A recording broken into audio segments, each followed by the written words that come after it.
तो चलिए आज एक ऐसे रहस्य की परतों को खोलते हैं जो हजारों सालों से समंदर की गहराइयों में दफन है। ये कहानी है द्वारका के उस खोए हुए शहर की। ये कहानी शुरू होती है साल 1983 में।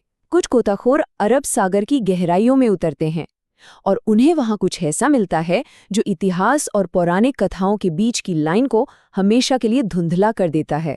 पर सवाल ये है कि उन्हें मिला क्या था। तो चलिए अब सीधे इस अविश्वसनीय खोज की कहानी में और गहराई से उतरते हैं। आखिर ये सब कैसे शुरू हुआ और सतह से मीलों नीचे उन्हें ऐसा क्या दिखा जिसने दुनिया को हैरान कर दिया। जब गोताखोरों ने नीचे देखा ना, तो शायद उन्हें अपनी आंखों पर यकीन ही नहीं हुआ होगा। ये कोई बिखरे हुए पत्थर या खंडर नहीं थे। नहीं, ये तो एक पूरा का पूरा वेल प्लान्ड शहर था। ऊंची ऊंची दीवारें, चौड़ी सड़कें, महलों की नींव और पत्थर की मूर्तियां, सब कुछ था वहां। ये एक ऐसा नजारा था जो किसी की भी कल्पना से परे हो।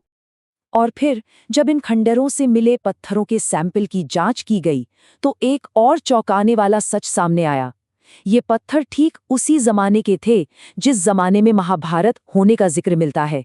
ये पहला और शायद सबसे बड़ा सुराग था। और इसी खोज ने वो सबसे बड़ा सवाल खड़ा कर दिया, जिसके चारों ओर ये पूरी कहानी घूमती है। क्या ये वही द्वारका है जिसे हमारे ग्रंथों में श्री कृष्ण की नगरी बताया गया है?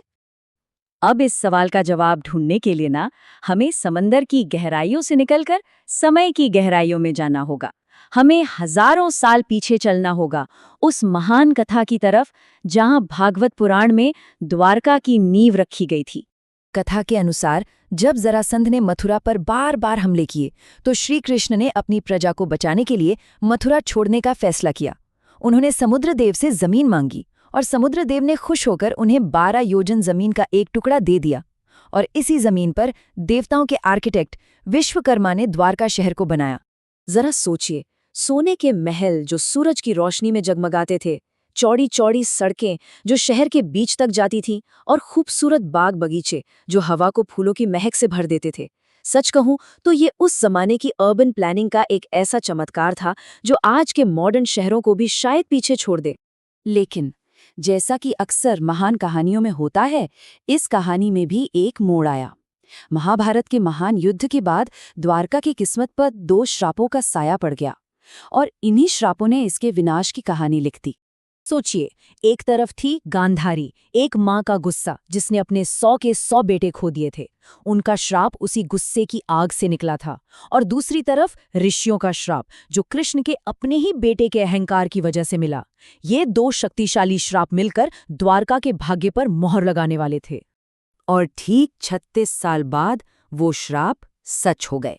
यदुवंशी आपस में ही लड़कर खत्म हो गए। और फिर जैसे ही श्री कृष्ण ने अपनी देह त्यागी, ऐसा लगा मानो पूरे शहर ने ही अपने प्राण त्याग दिए हों। अर्जुन की आंखों के सामने समंदर की शक्तिशाली लहरों ने उस सोने की नगरी को हमेशा हमेशा के लिए अपने अंदर खींच लिया और उसे एक किंवदंती बना दिया। सदियों तक यही कहानी का अंत था, एक मिथक जो समंदर में खो गया। लेकिन कहते हैं ना, कुछ कहानियों की आदत होती है वो सच बनकर सतह पर लौट आती हैं। और 20वीं सदी में वैज्ञानिकों ने इस खोए हुए शहर को ढूंढने का जिम्मा उठाया। कई सालों तक तो इसे बस एक कहानी ही माना गया, लेकिन असली कामयाबी तब मिली जब एक जांबाज आर्कियोलॉजिस्ट डॉक्टर एस.आर. राव और उनकी टीम ने वो कर दिखाया जिसे कई लोग नामुमकिन मानते थे। 1983 से 1990 के बीच उन्होंने समंदर के नीचे वो खोज की जिसने दुनिया भर में इतिहास और पौराणिक कथाओं पर हो रही बातचीत को ही बदल दिया।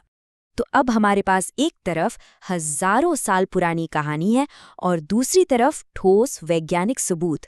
चलिए अब देखते हैं कि ये दोनों आपस में कितना मेल खाते हैं। अब इन सबूतों को परखने से पहले एक चीज को समझना जरूरी है, कार्बन डेटिंग। इसे आप एक तरह की साइंटिफिक टाइम मशीन समझ सकते हैं जो वैज्ञानिकों को अतीत में झांकने और किसी भी पुरानी चीज की एकदम सही उम्र पता लगाने में मदद करती है।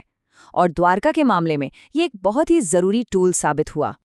और यहीं पर कहानी में एक ऐसा मोड़ आता है जो रोंगटे खड़े कर देता है। जब महाभारत में बताए गए ग्रहों की स्थिति के आधार पर युद्ध का समय निकाला गया, तो वो लगभग 3126 ईसा पूर्व के आसपास का निकला।